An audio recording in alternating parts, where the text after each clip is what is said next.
আর কর্মীদের জন্যই আমরা নেতা।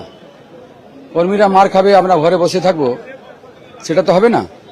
আমাদের কর্মীরা ওখানে কিছু ছিল, তাদের উপরে আঘাত প্রত্যাঘাত করলো। ওখানে আমরা খবর পেলাম যে এরকম হচ্ছে, আমরা গেলাম, তখন আমাদের উপরেই লাঠি ফাটি নিয়ে ইট পাথর ছাড়তে আরম্ভ করলো। তো বাঁচার জন্য যখন আমার উপরেই আঘাত হবে, তো কিছু না কিছু তো করতে হবে। তো যেটা হলো, সামান্য যেটা হয়েছে, ওটা বাঁচার জন্যই হয়েছে।